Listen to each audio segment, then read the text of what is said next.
Kevin De Bruyne received an emotional farewell at Etihad Stadium for the final time on Tuesday night, a moment that even brought manager Pep Guardiola to tears, who called it a sad day. The 33-year-old will go down as a Manchester City legend and proclaimed he will always be here after the announcement that a statue will be built in his honor outside the stadium. Captain De Bruyne is set to depart this summer and started his last home game in City's 3-1 victory over Bournemouth. But the Premier League great bowed out in a somewhat abject manner. He had the chance to go out in style, but missed a first-half sitter and was then substituted in the second half after Mateo Kovacic's sending off. A sad ending for such an illustrious career. De Bruyne said in his post-match speech, "I wanted to play with creativity. I wanted to play with passion. I wanted to enjoy football, and I hope everyone enjoyed it.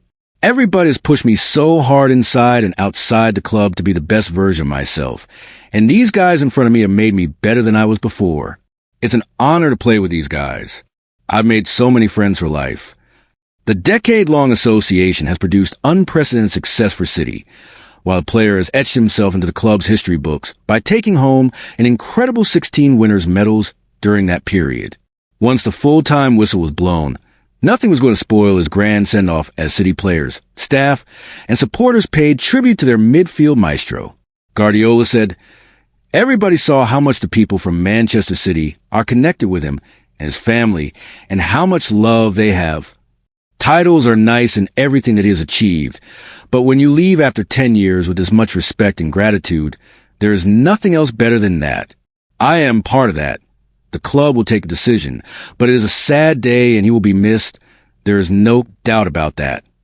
Guardiola added, "When Kevin arrived here, I am pretty sure he was not a Man City fan. I don't know who he supports, but I am pretty sure he is a fan now and will be forever. That is because of the connection between all the people and him." On a night when the boss rolled into town, the king waved goodbye for the final time.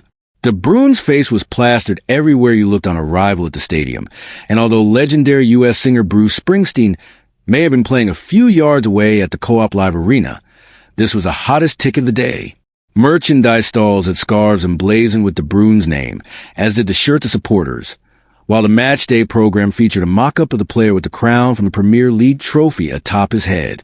City had announced in the lead-up to kickoff that they had dedicated a mosaic and named a road after De Bruyne at the club's academy. It was also fitting that a playmaker who has created such artistry on the grass canvas has had a huge mural painted of him in Manchester's northern quarter. Once chants of "Oh Kevin De Bruyne" to Seven Nation Army died down, there was a buzz of anticipation each time he had his foot on the ball, willing him to showcase a goal or assist for one last time on their turf. The big moment could not have been planned any better. The ball laid him on a plate, in front of an open goal a couple yards out, but De Bruyne, in slow motion, scooped the ball onto the bar. The 33-year-old had his head in his hands.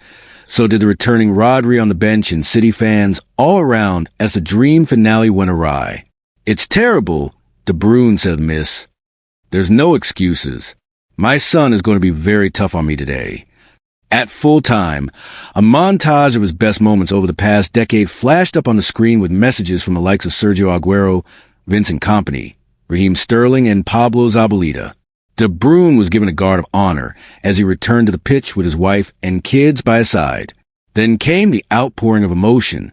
The former Chelsea man struggled to hold it together during his speech in the middle of the park, as did a tearful Guardiola watching on from the sidelines.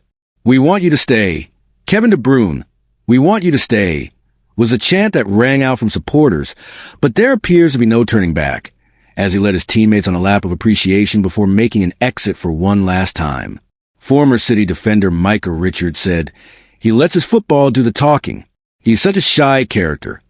But I have been meeting him over the years and seeing how humble he is and how great a player he is. It is just great to see. He has deserved his send-off. Everyone who's played with him speaks highly of him, and to do what he's done in the Premier League is just sensational." Guardiola holds De Bruyne in such high esteem that he described the Belgian as the second-best passer he has worked with, after the great Lionel Messi. Since his debut in September 2015, De Bruyne has played 283 top-flight games and has provided 119 assists, second in the Premier League's all-time list behind Ryan Giggs' 162, and scored 72 goals. Those 190 goal involvements put him fourth on the Premier League list during that period behind Mohamed Salah, Harry Kane, and Son Heung-min. With 843 chances created during that period, De Bruyne has been by far the most prolific creative player in the division, with Manchester United captain Bruno Fernandes lagging behind in second with 535. The game against Bournemouth was De Bruyne's 142nd and final home league appearance for City, with only David Silva having played more Premier League games at the Etihad with 160. Asked what City meant to him, De Bruyne said it was home, family, and that his kids were Manc. Former Liverpool midfielder Jamie Redknapp said on Sky Sports, "Who is the next De Bruyne in world football? They don't exist. He is like a unicorn. So don't even bother looking for another KDB. There's absolutely no doubt he is a genius. For him, it is so easy." De Bruyne has made it clear he is not abdicating his throne by his own choice, saying he was surprised not to be offered a new contract by the club. While his next move could be the Chicago Fire in the U.S., attention will soon turn to the difficult task of finding a replacement. It is understood that City are withdrawing their initial interest in Bayer Leverkusen's Florian Wirtz, owing to the soaring cost of any deal, but Nottingham Forest Morgan Gibbs-White is among the options. City, though, have two players at the club in Phil Foden and Jack Grealish who have played a bit-part role this term and could provide the answer if they can rediscover their form. De Bruyne is irreplaceable, said Richards. I have been disappointed with Phil Foden, but he needs to step up now. There is a vacancy available, and this is Foden's time. De Bruyne added, "To do what we've done as a club, supporters, teammates, we've won everything. We made the city the club bigger, and now they're going to take over